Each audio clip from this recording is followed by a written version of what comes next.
और अब बात करते हैं एसआईटी के नए खुलासे की। 2002 के गुजरात दंगे मामले में एसआईटी के नए खुलासे पर देश की सियासत गर्मा गई। एसआईटी ने दावा किया है कि तब के गुजरात के सीएम नरेंद्र मोदी को बदनाम करने के लिए तीस्ता को तत्कालीन कांग्रेस अध्यक्ष के सियासी सलाहकार अहमद पटेल ने लाखों रुपए दिए थे। ऐसे दिए गए। हर गुजरात चुनाव से पहले नरेंद्र मोदी जी की जो फैक्ट्री है इस तरह की कहानियां गढ़ने की, मनगढ़ंत कहानियों की, वो शुरू हो जाती है।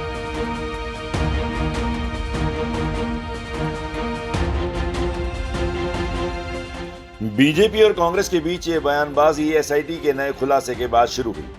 सामाजिक कार्यकर्ता तीस्ता सीतलवाड़ के खिलाफ गुजरात एसआईटी ने अपने हलफनामे में बड़ा खुलासा किया है।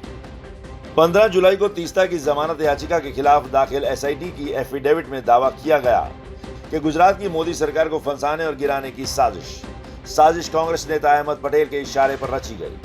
अहमद पटेल से तीस्ता सीतलवाड़ को 30 लाख रुपए मिले। पैसा किसी राहत कार्य के लिए नहीं दिया गया। साजिश के तहत पूर्व डीजीपी आरवी श्री कुमार और पूर्व आईपीएस संजीव भट्ट की मुलाकात, और इसी खुलासे के बाद बीजेपी हमलावर हो गई, जिसका जवाब देने में कांग्रेस ने भी देरी नहीं की।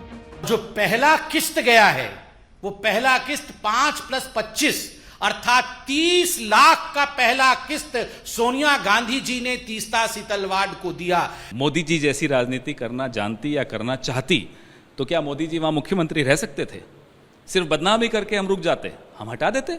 वहीं तीस्ता सीतलवाड़ के पुराने सहयोगी रईस खान ने एबीपी अस्मिता के संपादक से एक्सक्लूसिव बातचीत में एसआईटी के इन दावों पर मोहर लगाई। आप तो तीस्ता के उस वक्त के साथी थे। सच्चाई क्या है? आपने क्या कुछ खुद देखा है, खुद सुना है तीस्ता के पास से और खुद देखा है?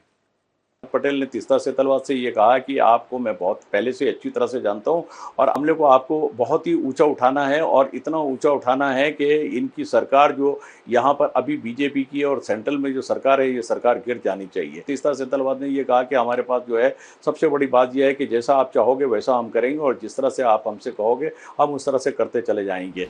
एसआईटी के नए दावों ने बीजेपी को कांग्रेस पर निशाना साधने का नया हथियार दे दिया है। हालांकि अहमद पटेल की बेटी इसे चुनावी चाल बता रही है।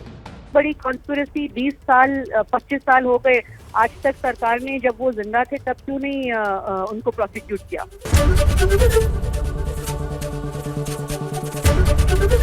एबीपी न्यूज आपको रखे आगे।